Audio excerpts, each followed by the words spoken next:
नमस्कार दोस्तों, मेरा नाम है अंकित और स्वागत है आप सभी का इस वीडियो में। आज की इस वीडियो में कार्बोरेटर के बारे में बात करेंगे कि कार्बोरेटर एक ख़राब है या सही है, उसके बारे में आपको कैसे अंदाज़ा लगेगा और क्या सिम्टम्स हैं जिससे आपको मालूम हो जाए कि कार्बोरेटर सही है या नहीं है।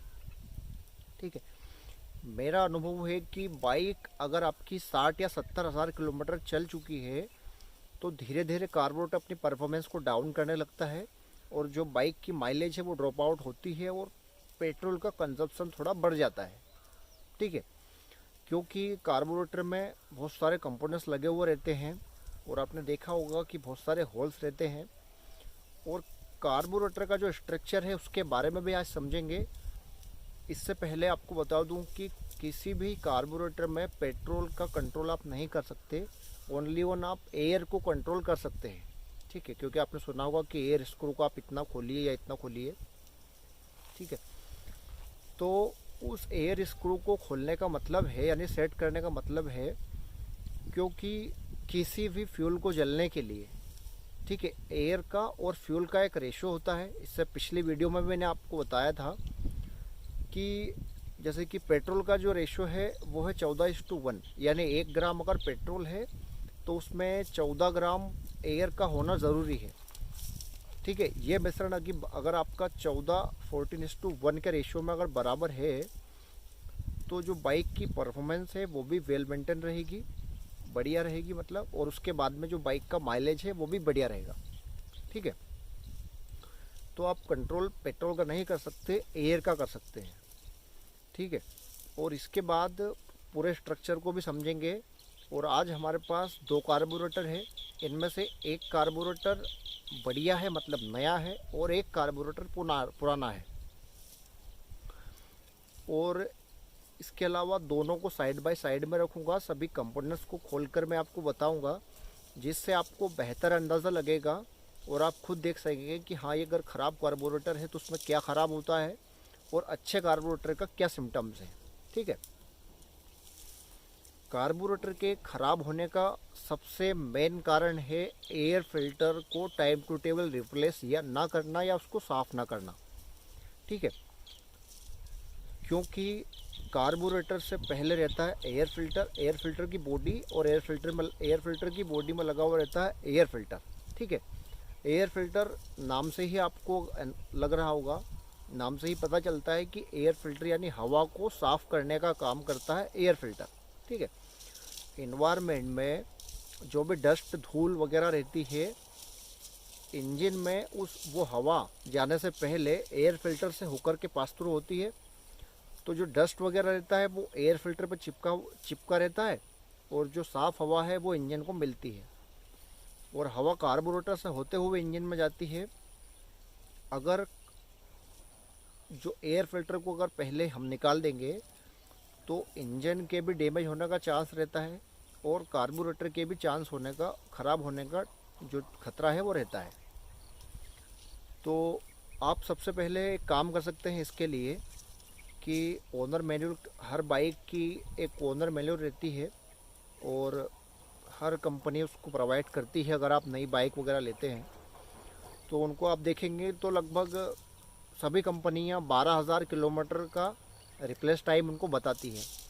तो आप कम से कम 2-3 हज़ार किलोमीटर उसको साफ़ कर लें, मतलब उसको साफ़ कर लें, क्योंकि आजकल सभी जितने भी बाइकें हैं उनमें लगभग पेपर जो एयर फिल्टर रहते हैं वो लगा हुआ आता है। तो उसको आप साफ़ कर सकते हैं एयर की मदद से। तो जो इंजन भी हेल्दी रहेगा और कार्बोरेटर की भी ख़राब होने के चांस ना के बराबर रहेंगे। वैसे ख़राब ऐसा तो कोई प्रोडक्ट है नहीं, कंपोनेंट्स नहीं है जो ख़राब नहीं होता, लेकिन लंबे टाइम तक चलेगा वो, कम दोनों जल्दी ख़राब नहीं कार्बोरेटर और कार्बोरेटर के सभी कंपोनेंट्स को मैंने साइड बाय साइड ओपन कर लिया है। आप देख सकते हैं ये नया वाला कार्बोरेटर है, ये पुराना है। ठीक है, तो इस वाले कार्बोरेटर का हम यूज़ करेंगे अभी समझने के लिए। ये इधर वाला हिस्सा एयर फिल्टर की तरफ टाइट होता है और ये इंजन की तरफ माउंट होता है। ठीक है, इसमें आप एयर फिल्टर तरफ जो है 4 होल देख रहे हैं, 1 2 3 4। इन चारों होल्स का पर्पस जो है वो मैं आपको बता रहा हूँ अभी। ये जो होल हैं इन दोनों का रास्ता यहाँ पर आता है, एक ये और एक ये। ठीक है, ये जब स्लाइड हमारी इसके ऊपर लगती है इस टाइप से, और जब एयर इसमें जाती है अंदर, क्योंकि इंजन जब सक्शन करता है तो इसमें हवा का जो है पास आउट होता है इस टाइप से, और ये हवा इन होल से होते हुए ये डायफ्राम है, इस डायफ्राम पर टकराती है वो हवा। क्योंकि ये जो डायफ्राम है ये चारों तरफ से पैक होता है और ये गुब्बारे की तरह काम करता है, ठीक है। क्योंकि ये किसी तरह से लीकेज नहीं होता है, इसमें बिल्कुल एयर टाइट होता है। तो जब इन होल से हवा गुजरेगी तो डायफ्राम पर टकराएगी, वो डायफ्राम फूलेगा, यानी फूलेगा तो ये जो पिस्टन है हमारा स्लाइड, ये इस टाइप से ऊपर की तरफ उठेगी, ठीक है। तो इन दोनों होल का यही पर्पस है। और इसके अलावा ये जो होल है, ये होल इधर वाला लेफ़्ट हैंड साइड का और ये राइट का, तो ये लेफ़्ट वाला जो है ये आइडल स्क्रू के लिए काम करता है, यानी कार्बोरेटर में जो हम ट्यूनिंग करते हैं और जो ट्यूनिंग के लिए एयर का जो बहाव इंजन के लिए जाता है वो इसी होल से जाता है, ठीक है। ये वाला होल, इसके बाद में ये वाला जो होल है, यो इस वाले होल का जो डायरेक्शन है, ये दिशा है, वो हमारा जो मेन जेट जहाँ पर टाइट होता है वहाँ पर इसका डायरेक्शन है, ठीक है। इसके अलावा क्योंकि किसी भी कार्बोरेटर में, इससे पहले हमने बात की है कि पेट्रोल का जो कंट्रोल है वो नहीं कर सकते, क्योंकि इसमें एयर का कंट्रोल होता है, और वो क्यों ज़रूरी है वो मैं अभी आपको बता रहा हूँ।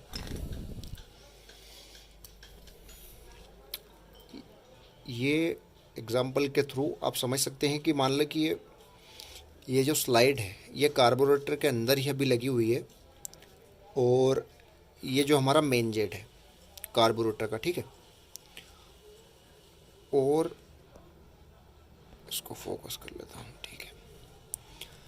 जब स्लाइड ऊपर की तरफ उठेगी, ठीक है, और जो मेन जेट है ये कार्बोरेटर में जो पेट्रोल होता है उसमें डूबा हुआ रहता है, और इनमें आप देख सकते हैं होल, ये चारों तरफ होल रहते हैं ये, ठीक है।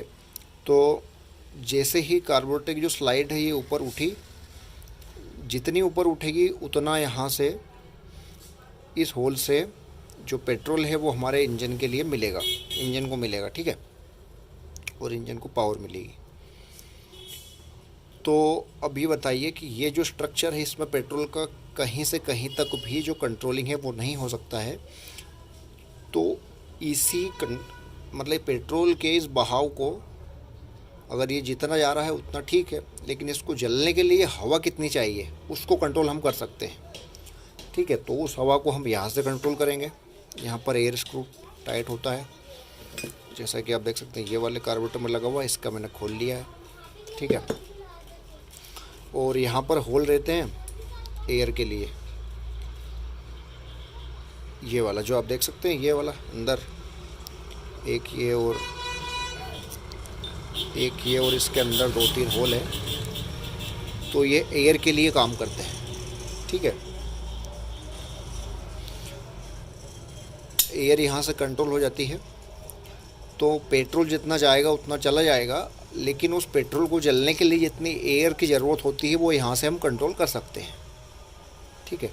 अब इसके अलावा बात करते हैं कार्बोरेटर में क्या ख़राब होता है, कैसे पता चलेगा कि कार्बोरेटर कौन सा ख़राब है या कौन सा सही है, ठीक है। वैसे तो जो कार्बोरेटर की बॉडी होती है वो पूरी एल्यूमिनियम की होती है। मेन जेट और स्लो जेट जो होते हैं वो ब्रास के होते हैं, यानी पीतल के बने हुए रहते हैं। तो इनमें किसी तरह का फ्रिक्शन वगैरह तो होता नहीं है, तो ये ख़राब होने के चांस बहुत कम होते हैं। लेकिन जो ये हमारी स्लाइड है, ये स्लाइड जब तक बाइक चलती है, मतलब स्टार्ट होने से लेकर के जितने भी आपके डायरेक्शन है, जितना भी आप डिस्टेंस यूज़ करते हैं, कवर करते हैं,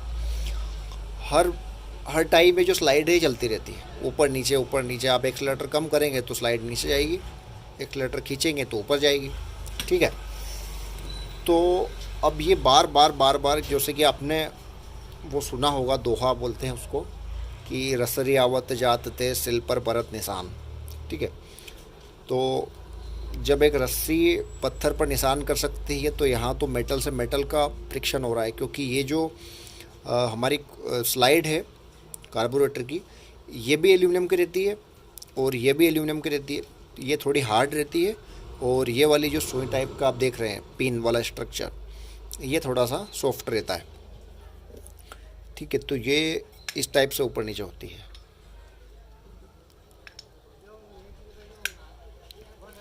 ठीक है,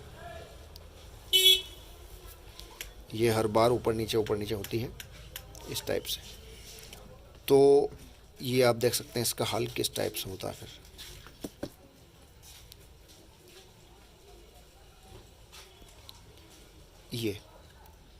ये वाली जो स्लाइड है ये नए कार्बोरेटर की है और ये पुराने वाले की। तो कार्बोरेटर में जो घिसावट है आप देख सकते हैं, ये यहाँ पर और इस कार्बोरेटर की स्लाइड की जो पिन है, उस पिन को आप देखिए, ये कितना ज़्यादा इसमें फ्रिक्शन की वजह से जो घिसावट है ये हुआ है, देख रहे हैं। और ये बिल्कुल कंप्लीट बराबर है, जैसी होनी चाहिए वैसी है ये, ठीक है ना। और ये जो है फ्रिक्शन की वजह से पूरी तरह घिस गई है। तो इससे क्या होता है, और ये जो घिसावट है ये पेट्रोल के कंजप्शन को बढ़ावा देती है। ठीक है, अब फॉर एग्ज़ाम्पल ये जो हमारी स्लाइड है इस तरह से ऊपर नीचे होती है। ठीक है, अब इसका जो रास्ता है, जो डाया है कंपनी ने इतना दिया है कि ये नॉर्मली मतलब ये इस टाइप से चली आए और वापस आ जाए। ठीक है, लेकिन लॉन्ग टाइम में ये चलते चलते ये जो एल्यूमिनियम वाला हिस्सा है, एल्यूमिनियम वाला स्लाइड का, ये घिसता है, जैसा अभी मैंने आपको बताया।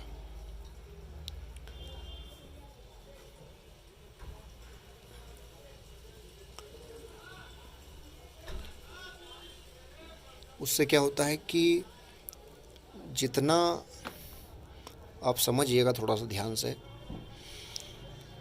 जितना इस मेन जेट से पेट्रोल को निकलने के लिए रास्ता मिलता है उससे ज़्यादा रास्ता इसमें हो जाता है, क्योंकि ये जो हमारी पिन है कार्बोरेटर की स्लाइड की पिन, ये घिस जाती है तो पेट्रोल को निकलने के लिए रास्ता ज़्यादा मिल जाता है। और उससे क्या होता है कि जितने मतलब थोड़ी स्लाइड उठी, पेट्रोल का बहाव ज़्यादा है और पेट्रोल ज़्यादा बर्न होगा, पेट्रोल ज़्यादा निकलेगा मतलब कार्बोरेटर में से। तो इससे जो है बाइक का जो माइलेज है वो ड्रॉप आउट आप कभी कभी चेकआउट कर सकते हैं।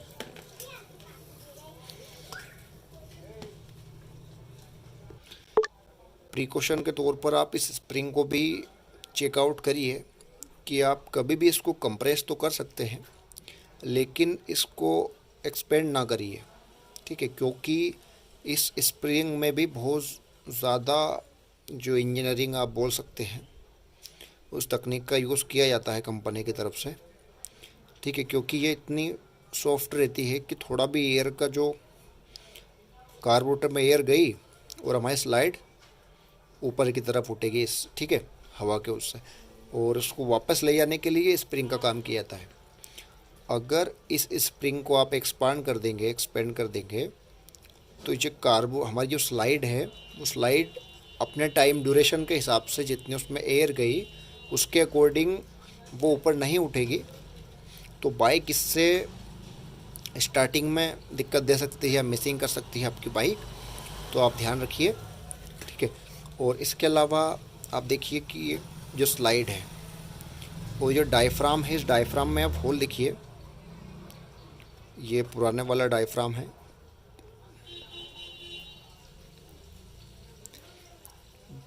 इसकी जो स्ट्रक्चर है इसका आप देखिए, एक मिनट बता रहा हूँ आपको। इसमें बारीक बारीक होल आपको दिखेंगे। ये जो है ये वाला,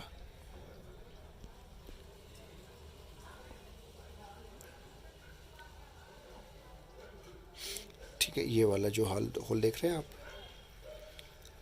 ये वाला एक ये होल, और ऐसे आप यहाँ पर देखिए इसके अंदर ये वाला। तो ये बारीक बारीक होल होते हैं। और इससे पहले हमने बात की कि जो ये स्लाइड है, ये डायफ्राम है, ये गुब्बारे की तरह काम करता है ये वाला। तो जो हवा का प्रेशर है, हवा इससे टकराएगी और ये पिस्टन को ऊपर उठना चाहिए, लेकिन हवा यहाँ से जो होल है बारीक बारीक आप देख रहे हैं ये वाला, इनसे पास आउट होकर के बाहर निकल जाएगी। तो इससे बाइक मिसिंग करेगी, मतलब उसके टाइम के अकॉर्डिंग जितनी इंजन में एयर जा रही है कार्बोरेटर में, उसके अकॉर्डिंग ये जो पिस्टन है ये स्लाइड हमारी नहीं उठेगी। इससे बाइक मिसिंग करेगी और झटके भी ले सकती है, ठीक है, स्टार्टिंग में प्रॉब्लम कर सकती है। अगर अभी तक आप वीडियो पर बने हुए हैं तो आपका बहुत बहुत धन्यवाद। और आज के वीडियो में इतना ही, मिलते हैं नेक्स्ट वीडियो में किसी और नई जानकारी के साथ। अगर आप चैनल पर नए हैं तो चैनल को सब्सक्राइब करिए, वीडियो को लाइक करिए अगर आपको कंटेंट समझ में आता है या आपको अच्छा लगा हो तो। और उसके अलावा कोई वीडियो से रिलेटेड कोई सुझाव हो तो आप कमेंट करके लिख सकते हैं। और अगली वीडियो में आपसे फिर मुलाकात होगी, तब तक के लिए स्टे ट्यून्ड अंकित ऑटोमोबाइल्स। धन्यवाद।